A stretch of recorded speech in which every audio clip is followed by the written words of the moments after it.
Blessed morning po sa lahat. Welcome po muli dito sa ating Thursday morning devotion. Good Tayo morning. po ngayon ay magpapatuloy sa ating tema for this month na pinamagatang The Cost of Disobedience. Ang ating key verse po ngayon is taken from the book of Jonah, chapter 1, verse 3. If you have your Bible with you, sabay-sabay po nating basahin. Sabi po dito, "But Jonah rose to flee to Tarshish from the presence of the Lord. He went down to Joppa and found a ship going to Tarshish. So he paid the fare and went down into it to go with them to Tarshish away from the presence of the Lord." Mag-pray po muna tayo sandali. Panginoon, nagpapasalamat po kami sa iyo at sa amin pong pagbubulay-bulay ng iyong salita sa umagang ito. Dalangin po namin ang patuloy na pagsama ng iyong banal na presensya sa amin. Ikaw po ang dahilan kung bakit po kami dumudulog sa iyong banal na trono, upang ikaw po ay maparangalan at mabigyan ng kaluwalhatian sa aming po mga buhay. Sa iyo po ang aming papuri, pagpalain mo po kami sa pangalan ni Jesus. Amen. Okay po. Ako po ay naniniwala na lahat po sa atin ay very much aware dito po sa story ni Prophet Jonah. Kung ano yung ginawa niya at yung hindi niya rin ginawa. Ganun pa man, kahit gaano pa tayo ka-well-versed sa story na to, kailangan pa rin natin ng paalala. Sabi nga ang mabisang gamot sa nakakalimot ay paalala. Paalala hindi galing kung kanino pa man, kundi paalala na nagmumula or galing mismo sa salita ng Panginoon. Amen. Mapapansin po natin na itong Book of Jonah ay parang fantasy story na intended for kids. Kasi meron pa siyang kasamang giant fish.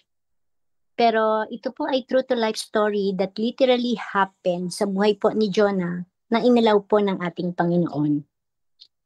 Now, bago po ako dumako doon sa resulta ng disobedience ni Jonah, nais ko pong ma-remind tayong muli kung ano po ang pinapagawa ni Lord sa kanya. At ano yung naging response niya sa utos ni Lord. Sipin na lang po natin na minsan po sa ating buhay ay we're once like Jonah. But now we're like Paul? Or sino po kayang servant ni Lord or isang character sa Bible na nais nating tularan?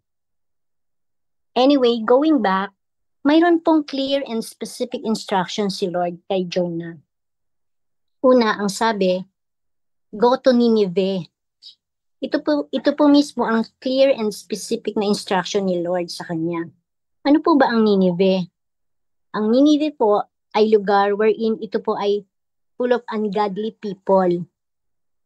Sila yung mga kumikilala kay Yahweh kasi, sila yung hindi mga kumikilala kay Yahweh kasi iba yung Diyos na sinasamba nila. Ano pa? They are ruthless empire. Isang napakalaking imperyo na walang habag sa kanilang mga kalaban. Ano pa? The enemy of Israel. Sila po ay kalaban ng mga Israelita. Kaya po, sobrang galit talaga ni Jonah sa kanila. Kasi, binabalatan po nila ng buhay at pinupugutan ng ulo yung mga kaaway nila. Tapos, i-display nila yon sa kanilang high and great wall. So, ganyan po, i-describe ang mga taga-Nineveh. Ano pa po? Ito rin po ay isang absolute representation of evil. So wala pong mabuti sa kanila. Puros kasamaan. Kaya po talaga gusto silang bigyan ng ultimatum ni Lord. Pangalawang clear instruction ni Lord sa kanya. Sabi doon, preach the message. Ano po ba dapat ang message ni Lord for Nineveh? Una, repentance. Nais ng Panginoon na magsisi ang mga taga-Nineveh sa kanilang mga kasamaan. Pangalawa, turn from their wickedness.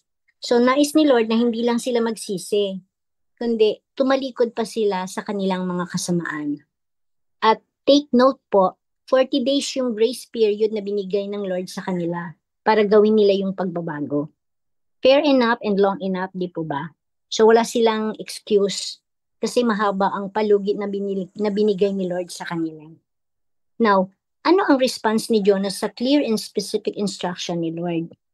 Una, Jonah fled to Tarshish, the opposite direction of Nineveh. So parang tayo lang, ito yung utos sa atin, pero iba yung ginawa. Pangalawa, Jonah refused to offer Nineveh the message of salvation. Ayaw niya talagang malaman ng mga taga Nineveh na si Lord ay mabuti at kanilang mararanasan ang kaligtasan kung sila ay susunod sa Panginoon. So yan po ang mga negative and opposite respond ni Jonah sa dalawang bagay na very specific and very clear instruction ni Lord sa kanya. Nakaka-relate po kaya tayo? Meron din po kayang ganyang mga pangyayari sa ating buhay. Anyway, it's between us and the Lord na lang po. So here comes the cause of disobedience. Ito po ang mga bagay na maari po nating maranasan when we keep on running from God. So, na-encounter po ni Jonah ang mighty storm na affecting everyone surrounded him. So, ito po ang mga sumisimbolo sa mga mighty storm. Number 1, disaster. So, disaster yan yung mga masalimuot na buhay. Parang punong-puno ng pighati, punong-puno ng paghihirap. Parang may problema ka ngayon, mamaya hindi pa natatapos, meron na naman. So, disaster talaga. Another, sickness. So, bigla ang nagkasakit. Ang lusog-lusog mo ngayon dahil sa pag-disobey mo, wala ka naman dapat sakit, bigla kang nagkasakit. So, pinapahintulutan yan sometimes ni Lord na mangyari yan dahil sa katigasan ng ulo natin. Ano pa po? Financial loss. Maaring may pera ka ngayon, ang sagasagana mo, bigla na lang sa isang iglap na wala. So, isa po yan sa mga maari nating maranasan sa pagsuway natin sa Panginoon. Joblessness. So, maaring meron kang trabaho ngayon, bukas wala na. So, yan yung mga bagay na ang dali-daling mawala sa isang iglap lang kung hindi po tayo marunong pasakop or sumunod sa kalooban ng Panginoon. So, strained relationships, yan po yung mga masalimuot na mga relasyon sa ating pong kapwa. Emotional turmoil, yung mga sobrang paghihirap. So, yan po. Yan po yung mga sumisimbolo sa mighty storm na naranasan po ni Jonah. Pangalawa, swallowed by great fish. A personal crisis. So, para po makuha yung attention ni Jonah, makuha ni Lord yung attention ni Jonah, so talagang literally, inalaw ng Panginoon na anuhin siya ng isda, lulunin. So, in 3 days, 3 nights, nandun siya sa loob ng belly of fish. So, ano po ba ang mga simbolo ng mga yan? Na parang pag napunta ka sa stomach ng or sa belly ng fish, maaari mong ma-encounter itong isolation, depression, deprivation, inner emptiness, spiritual desolation. So yan po mga nabanggit na yan ay maari po natin yung ma-encounter at maari po natin talagang maranasan sa ating buong buhay kapag po tayo ay talagang disobedient sa ating Panginoon. Kaya habang may pagkakataon po, anuhin natin, talagang ibigin po natin na maluwalhati at makasunod sa kanyang kalooban upang ang mga bagay po na ito ay hindi po natin maranasan. Mahirap po kasi ito, hindi to biro, itong mga nasabing mga isolation, depression, deprivation, inner emptiness, spiritual desolation. Parang ang gagandang pakinggan pero napaka-negative at kung talagang literally na mangyayari to sa isang tao, mahirapan talaga siyang makarecover kung wala ang Panginoon sa kanya.